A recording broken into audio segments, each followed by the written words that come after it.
Olá a todos, bom dia, boa tarde, boa noite, conforme a hora que me possam assistir. Então estamos aqui hoje para expor o 19º Passo no Caminho, cujo título é A Resignada Ação versus a Inerte Reação. E começamos aqui por uma frase de Francisco de Assis, que disse assim um dia: Senhor, dai-me forças para mudar o que pode ser mudado, resignação para aceitar o que não pode ser mudado e sabedoria para distinguir uma coisa de outra. Newton, Sir Isaac Newton, refere na sua chamada terceira lei, também conhecida como a lei da ação e reação, o seguinte: a toda a ação há sempre uma reação oposta de igual intensidade. As ações mútuas de dois corpos, um sobre o outro, são sempre iguais e dirigidas em sentidos opostos. Ou seja, para toda a ação corresponde uma reação oposta. E aqui cabe realçar que oposto não quer dizer necessariamente contra. Está só do outro lado. Se entender com uma lógica de cooperação em vez de competição, chega-se lá. Então, para toda a ação corresponde uma reação oposta, que não quer dizer que seja necessariamente contra, mas também poderá ser, né? De igual intensidade, mas que atua no sentido oposto, no sentido inverso. Então, a energia libertada, despendida por si, voltará para si novamente na polaridade, no grau, na frequência correspondente à qual foi emprego. É o tal efeito boomerang.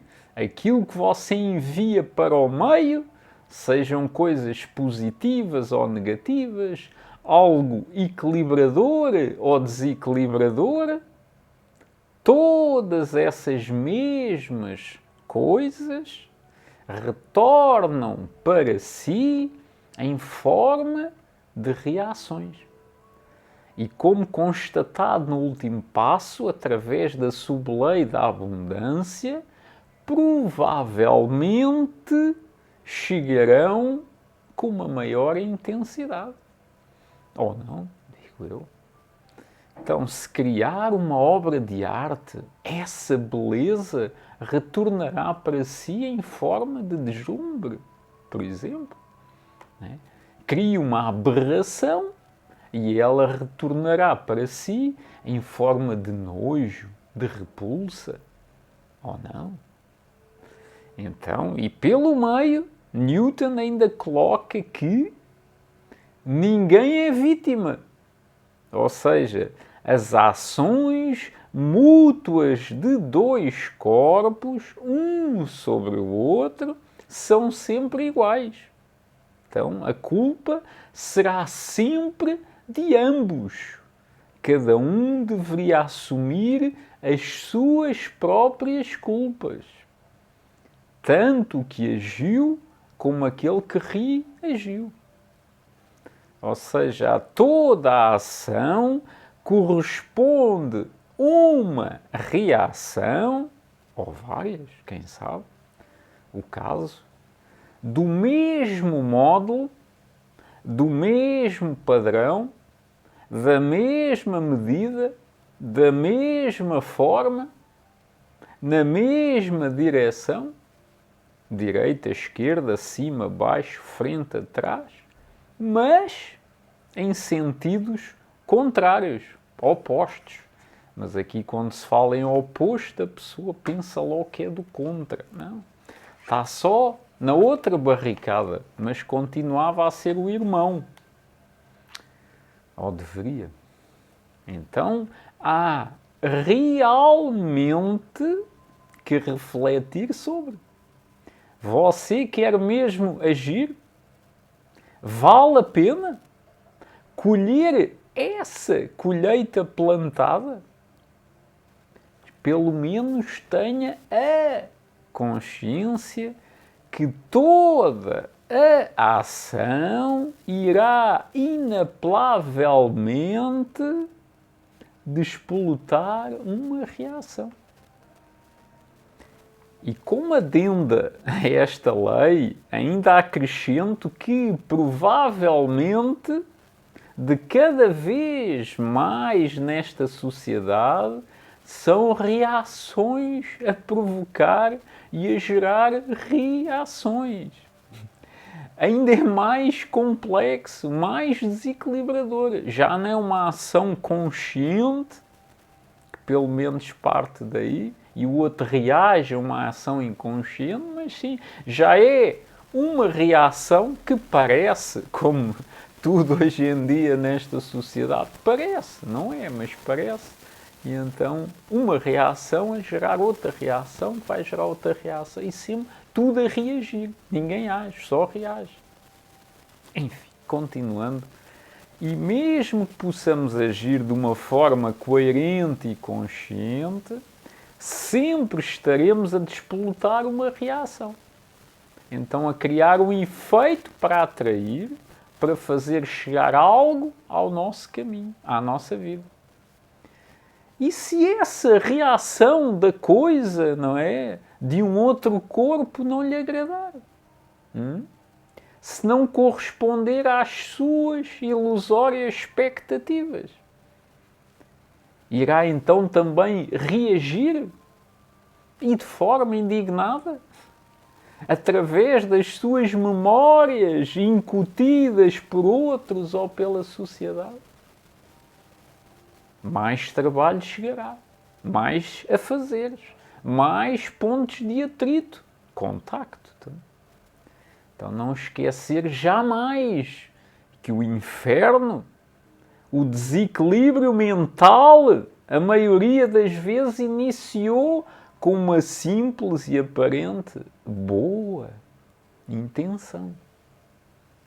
Posto isto, esta lei permite-nos entender que, para que surja uma força, é necessário que pelo menos dois corpos interagem, produzindo forças de ação e reação.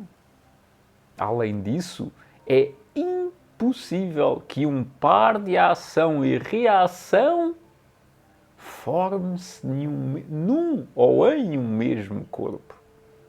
E atenção, não é? E levem a música, como dizia o outro.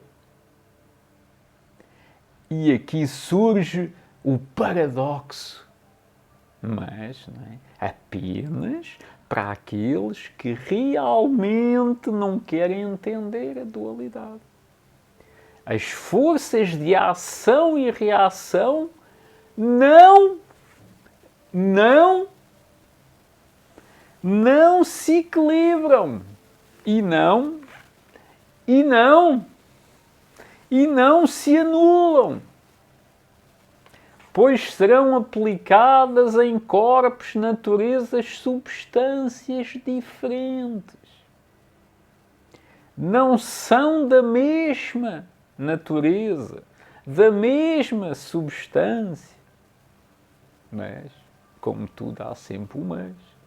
Relembrando todos os outros passos e o paradoxo divino, que tudo é da mesma natureza, tudo é da mesma substância, tudo emanou da mesma fonte. Nunca esquecer, mas tem que se falar assim para se poder ser compreendido, ou não? Então apenas o oposto, mas da mesma natureza, da mesma substância, possui a capacidade de auto-equilibrar-se, de auto-anular-se, de autocentrar-se. E aqui digo auto porque é a mesma coisa. Lá o tal certo e o errado é a mesma coisa. Então, todo o movimento, que quer dizer movimento, equilíbrio do ego e evolução do espírito, a tal cruz, este é o verdadeiro ou o autêntico significado daquele símbolo. A cruz é o equilíbrio do ego e a evolução do espírito. É a conexão espiritual com a divindade e com a matéria. E é o equilíbrio entre as polaridades, entre os géneros, entre as vibrações, né? Entre os graus. Né? Então, e esse é o seu principal propósito. Então, todo o movimento deverá ser executado entre as opostas polaridades e não entre as opostas dualidades. Um dia, quando você entender isto, bem, os anjos vão cantar ao seu redor, você se encontrará entre as nuvens. Este aqui é o empecilho, a muralha que o impede de ter uma vida plena, consciente, grata, agradecida, magnífica. É isto.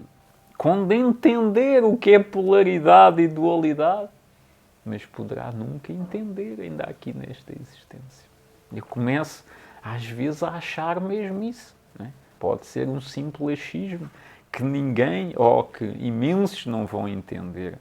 Mas, tendo a esperança, não é? Lá, o último elemento da caixa de Pandora, também morre um dia, não é? É a última a aparecer. Bem, retomando o foco, aqui sim, estamos perante uma dualidade. Ação versus reação. A ação corresponde a uma força, a uma energia, a um indivíduo. A reação corresponde a uma outra força, a uma outra energia, a um outro indivíduo. Esta dualidade envolve duas forças, duas energias, duas formas, com ambas as polaridades. O positivo no negativo e o negativo no positivo. De um lado temos a natureza, a ação, polaridade positiva, e a não ação, a polaridade negativa da mesma substância, a ação, não a ação. E do outro lado temos a natureza, reação, polaridade positiva, e inércia, polaridade negativa. Não é? Ambas da mesma natureza, da mesma substância, reação e inércia, que fazem a tal dualidade com outra substância, ação, não ação. Entenderam? Não? Então, vá lá ver o texto, está lá no blog, especialmente criado para si, dos Exploradores do Caminho, estão lá todas. Isto tudo que eu estou aqui a ler, também pode pedir o seu PDF, que nós damos a solicitação para lhe conceder, ou então vai lá ao blog e está lá a ler, reler, tão fácil, tão simples, no seu celular, em todo o lado, em toda a parte. E então aqui volta a ressaltar, a frisar, a chamar a atenção para jamais esquecerem que tudo saiu da mesma fonte. Tudo é a mesma energia, mas tem que se falar em dualidades. Porquê? E aqui ainda continuo. O positivo não é o bem ou o bom, e o negativo não é o mal ou o mau. São apenas lados opostos da mesma natureza, da mesma substância. Mas Para aqueles que ainda não atingiram essa compreensão, que ainda não sintonizam a frequência da unidade de que tudo é uma só coisa, teremos de falar, aqui escrever, nesta forma separatista ou separatória. Posto isto, cabe então expor o que vulgarmente costuma-se designar por ação. Ato ou efeito de agir. Vocês depois vão ler mais devagarinho. Eu tenho que apressar porque o tempo não para e você já deve estar a começar a fartar-se. Então, o que é a ação?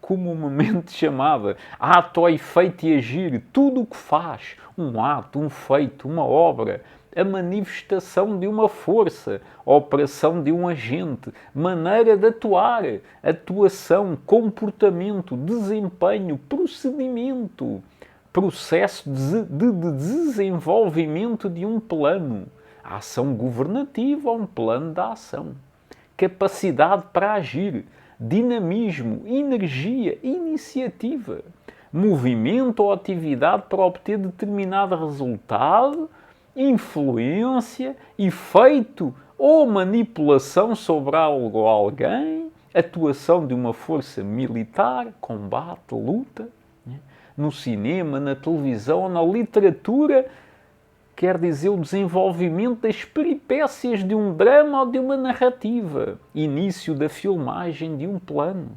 No direito, é o processo judicial para reclamar um direito, aquele que pede posse ou propriedade. Na economia, é um título representativo de parte do capital de uma sociedade. Na física, é a alteração do estado nas partículas que estão num campo de alcance. Na química, é a alteração que uma substância provoca em outra. Na religião, é o agradecimento ao louvor a um Deus ou um santo. E na educação, ou formação profissional, é uma aula, sessão ou curso destinado a adquirir ou atualizar conhecimentos profissionais. Podem refletir, ou procurem refletir, ou devem refletir, ou é benéfico, equilibrador, evolutivo para si, refletir e meditar pormenorizadamente sobre cada definição da ação que eu acabei de ler. Pela consciente, coerente e compreensiva lógica racional, poderemos então concluir que um dos significados de ou da não ação será simplesmente e certamente a colocação da palavra não atrás de todas estas palavras enumeradas anteriormente, ou quem está a ler aí em cima. Entendem? Então, isto há de ser também um passo. O não, que é o transpor a dualidade. É o não. Não é deixar de pensar, é não pensar. É diferente. Outra história. Mas, como é apenas um dos lados da mesma moeda, certamente poderemos concluir que a ação e a não ação são precisamente a mesma coisa. A mesma força, a mesma energia, em duas formas distintas de serem observadas e aplicadas. Agir e não agir são apenas polaridades com diferentes graus e ritmos da mesma correspondência.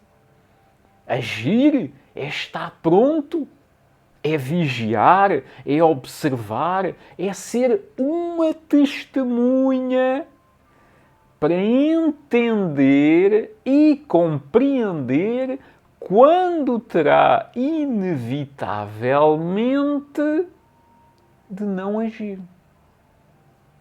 E não agir também é estar pronto. é vigiar, é observar, é ser uma testemunha para entender e compreender quando, inevitavelmente, terá que agir. E esse entendimento, essa compreensão, através dessa observação, chama-se resignação. Resignação. O sólido fundamento, o inabalável alicerce, a bússola, o farol, só comparável ao amor, à compreensão. Essa sublime resignação será exposta no próximo passo do caminho. Do outro lado da dualidade, temos então a reação e a inércia. Abordando então a dita reação, como poderemos definir essa palavra? Poderemos racionalmente definir como um comportamento manifestado perante um acontecimento. Um comportamento, atitude, outra ação. Por isso, uma reação. Ato. Uma atuação, uma performance. Né? A sua persona adora reagir, né? Parecer o que não é. Uma conduta, sentimento, um proceder, uma resposta a uma ação anterior ou uma reação. Uma resposta, ricochete, reflexo, retorno. Uma resistência, relutância, renitência, luta, negação, objeção, antagonismo, rechaço a algo ou a alguém. Uma oposição a algo que não raras vezes leva a um autoritarismo, absolutismo, despotismo, autocracia, ditadura, tirania, cesarismo, né? Geralmente para uma tentativa de preservar, de manter o conservadorismo e o tradicionalismo, o politicamente correto, o ser moralista, justo. Né? Uma reação maioritariamente opõe-se ao movimento, à evolução. Por isso, tendencialmente, pende para a inércia. E a inércia nada mais é do que inatividade, estagnação, inação, passividade, paralisação, comodismo. E aqui devemos então observar o que nos expõe a primeira lei de Newton, do Sir Isaac, a denominada lei da inércia. Todo o corpo continua em seu estado de repouso ou de movimento uniforme, né? Retilíneo, em uma linha reta, a menos que seja forçado a mudar aquele estado por forças aplicadas sobre ele. Ou seja, todo o corpo continua em inatividade ou em um movimento retilíneo, como na primeira dimensão cognitiva, que vimos lá nas dimensões ditas inferiores, né? Até ser forçado, né? Lembrem-se, trabalhos forçados, não é? Até ser forçado a alterar aquele estado de passividade por forças aplicadas sobre ele. Lembrem-se lá os trabalhos nas galés, nas plantações de cana. Então, quanto maior for a inércia de um corpo, atente bem, maior será a força necessária para alterar o seu estado de movimento. Além disso, a inércia de um corpo é quantitativamente igual à sua massa. Corpos de massa pequena têm o seu estado de movimento alterado facilmente com a aplicação de forças menos intensas. E na sua segunda lei, também conhecida como a lei da superposição, ou de princípio fundamental da dinâmica, Newton afirma: a mudança de movimento é proporcional à força motora imprimida e é produzida na direção de linha reta na qual aquela força é aplicada.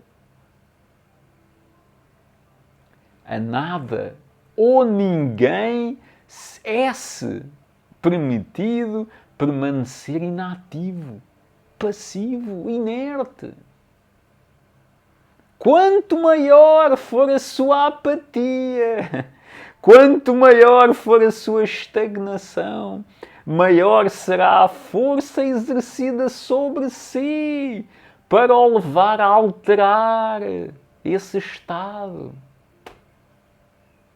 O movimento é tudo, mas movimentar-se equilibradamente, conscientemente, coerentemente e apenas agindo ou não agindo, em vez de reagir ou permanecer inerte, o que, como é exposto, é realmente impossível, né?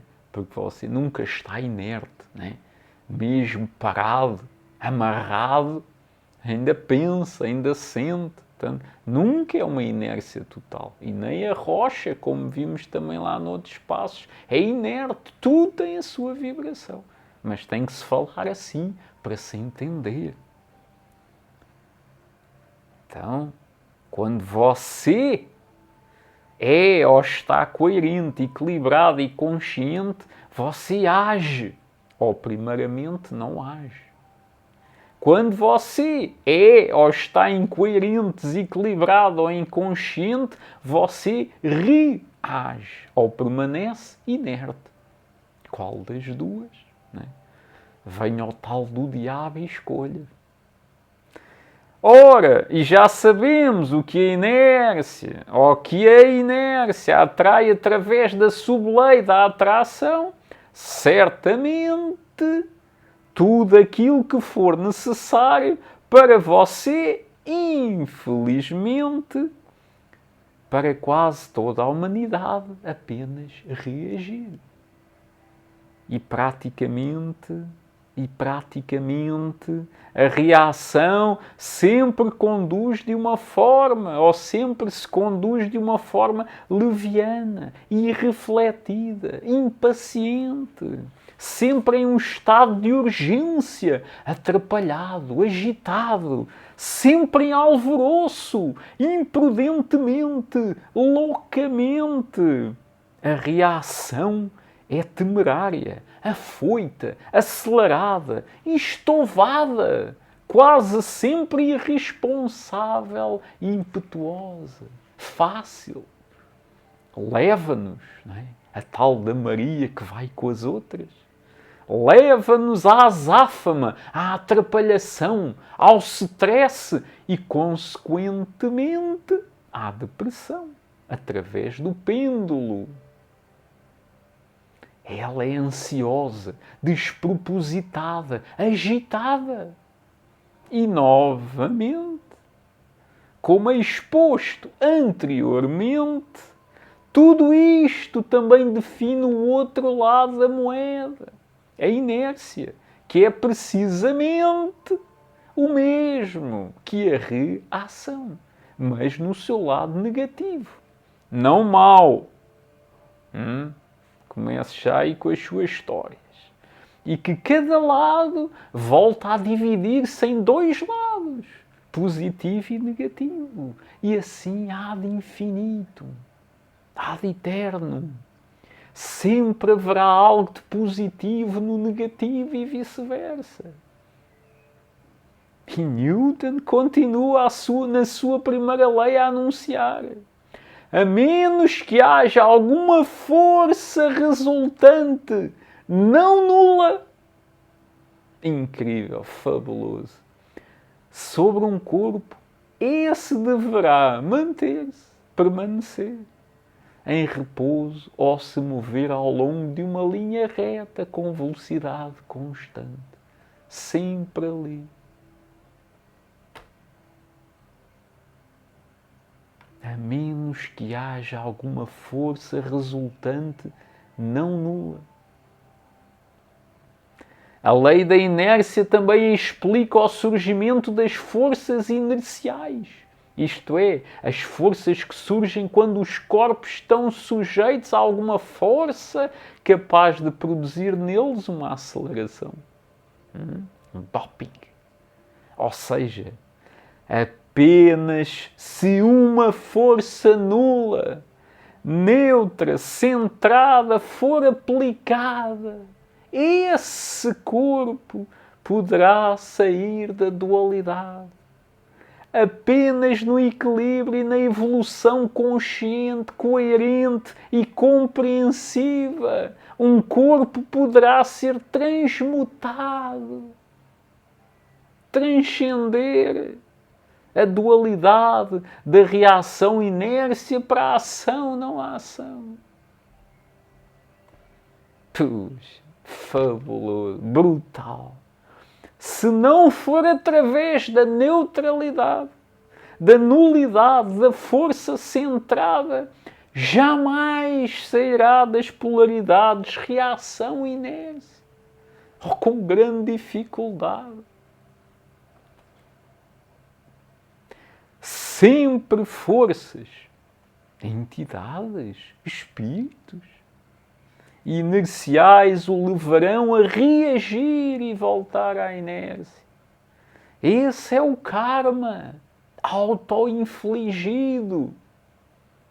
Enquanto não equilibrar o seu ego, jamais evoluirá o seu espírito. My dear friend. Perpetuamente permanecerá em um estado ora reativo, ora inerte, que são precisamente porque tudo se passa na mente, por isso é que eu aponto sempre para a mente, porque a mente é tudo. São precisamente a mesma coisa. E aqui chegados, cabe novamente salientar que mesmo na reação inércia sempre haverá também algo de equilibrador e evolutivo. É a essência de tudo. Está lá sempre a centelhazinha em tudo. A divindade em tudo. Nem que seja eventualmente. Então, mesmo para terminar, a inércia é uma propriedade da matéria que mede a resistência de um corpo ou que um corpo oferece ao ser acelerado. Por isso, de acordo com o Sistema Internacional de Unidades, pode ser medida em quilograma ou em quilogramas. Então, quantos quilos você carrega? Qual o peso do seu fardo? O seu jugo é suave ou leve? Do vazio, da neutralidade, nulidade, centralidade, equilíbrio do sábio surge a quietude. Da quietude, a ação, a coerente ação. Ou não a ação, principalmente. E da ação, ou da não ação, surge o sucesso. Xuanzhu disse há umas largas centenas de anos: meus amigos, Até à próxima, até ao próximo passo, onde iremos, não é, navegar, dissertar, mergulhar, né, nos deliciar com a mais sublime das atitudes, dos ideais, dos que for. A resignação. O comportamento, ao comportamento ou ao comportamento do sábio, do equilibrado, do evoluído explorador. Até à próxima.